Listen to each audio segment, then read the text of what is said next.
آج supreme court کی بڑی ایک اہم جو ہے وہ سماعت چل رہی ہے یہ آزاد امیدواروں کے حوالے سے۔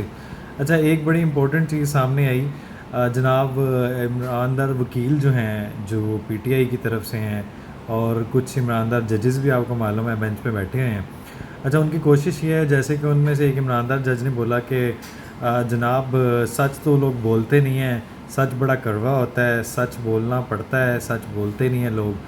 جناب چیف جسٹس صاحب نے ساتھ ہی ان کی دم دبانے کے لیے ساتھ ہی جواب دے دیا کہ جناب میں تو سچ بولتا ہوں، باقی کوئی بولے نہ بولے مجھے اس سے کوئی فرق نہیں پڑتا، لیکن میں سچ بولتا ہوں۔ تو یہ بڑا ایک اچھا جواب تھا جو ان کو آئی تھنک سو وہ صدیوں تک یاد رہے گا۔ دوسری طرف امپورٹنٹ چیز، ایک اور سب سے امپورٹنٹ چیز یہ ہے کہ جناب عمران دار وکیل جو ہیں، ویسے تو وکیل جو ہیں وہ ان کے گروپ میں بھی، پینل میں بھی موجود ہیں جو جج کی لباس میں موجود ہیں، لیکن فیصل صدیقی نے ایک ورڈ بولا کہ جناب میں چاہتا ہوں کہ یہ آپ کے دائرہ کار میں آپ انٹرپریٹ کر سکتے ہیں، آپ آئین کی جو ہے نا انٹرپریٹیشن کر سکتے ہیں۔ چیف جسٹس نے ایک جواب دیا، وہ بڑا ہی امپورٹنٹ جواب ہے اور یہ بالکل ایسا ہی ہونا چاہیے چیف جسٹس کو۔ انہوں نے کہا یار ہر بندہ اٹھتا ہے، وہ چاہتا ہے کہ ہم آئین کی جو ہے نا وہ تشریح کی بجائے جو ہے نا انٹرپریٹ اس کو چینج ہی کر دیں۔ آئین کی مطلب ایک دھجیاں بکھیرنے کے لیے سارے سپریم کورٹ سے رجوع کر لیتے ہیں۔ ہم کیا کرتے ہیں، وہ سارے چاہتے ہیں کہ کوئی بھی آئے اور ہم سے انٹرپریٹ کے بہانے میں کانسٹیٹیوشن کو ہی بدلوا دے۔ تو وہ میں نہیں کروں گا، یہ پارلیمنٹ کا کام ہے، پارلیمنٹ میں جا کے یہ کام کریں۔ میرا جو کام ہے، ہمارا جو کام ہے وہ ہے انٹرپریٹ کرنا، اور انٹرپریٹ بھی آئین کے دائرہ کار میں رہتے ہوئے کرنا۔ جو بندہ آتا ہے وہ سپریم کورٹ سے چاہتا ہے کہ ساری غلطیاں اور سارے گناہوں کی جو ہے نا خمیازہ وہ یہاں آ کے سپریم کورٹ کے نام کے اوپر سارا الجھا کے اس کانسٹیٹیوشن کے انٹرپریٹ کے نام کے اوپر آئین کو ہی بدل دے۔ تو یہ ہم نہیں کر سکتے، برائے کرم آپ یہ کسی اور سے کروائیں جن کا یہ کام ہے۔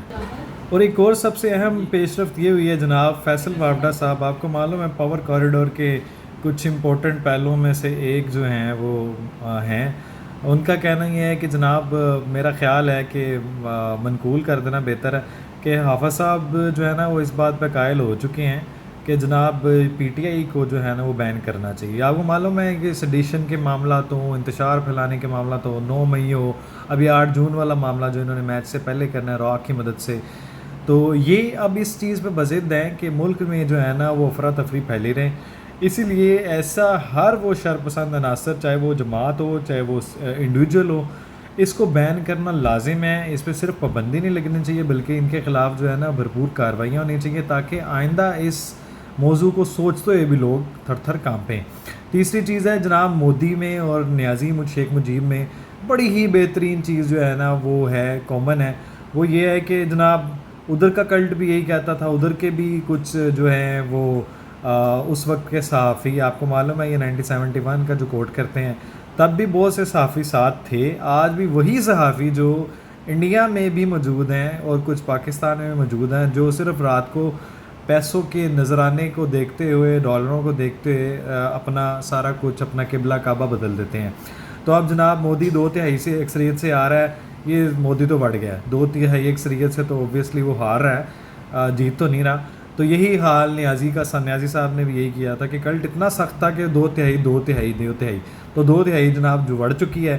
اور یہ امپورٹنٹ خبر ہے کہ نریندر مودی از نو مور ود اس کہ ایز اے پرائم منسٹر، کیونکہ جو نیازی صاحب نے حرکتیں کی وہی مودی میں تھیں۔ وہ بھی تقسیم کرتا ہے، وہ بھی صرف ایک ٹارگٹ کیا ہوا ہے، اس نے بھی ادھر بھی ٹارگٹ کیا ہوا ہے۔ اور جناب ان کے بارے میں ایک انکشاف جو سبزواری صاحب نے کیا، بہروز نے، وہ یہ کہتے ہیں کہ جناب آپ کیوں ان کے بارے میں کہتے ہیں کہ جناب وہ کوکین لیتا ہے، وہ انجیکشن لیتا ہے، فلاں لیتا ہے۔ یار وہ تو مدینہ کی ریاست کے بارے میں سوچتا ہے، وہ تو سچا آدمی ہے بیچارہ، وہ تو صرف شراب پیتا ہے، وہ ایک پیک لگاتا ہے، ایک پیک لگا کے بیچارہ سارا کچھ کرتا ہے۔ تو آپ کیوں اس بیچارے پہ اتنے الزامات لگاتے ہیں؟ میں بھی ان لوگوں کی جو ہے نا وہ تردید کرتا ہوں، کیوں آپ اس بیچارے کے خلاف ہیں یار، نیازی مہاتما کے خلاف؟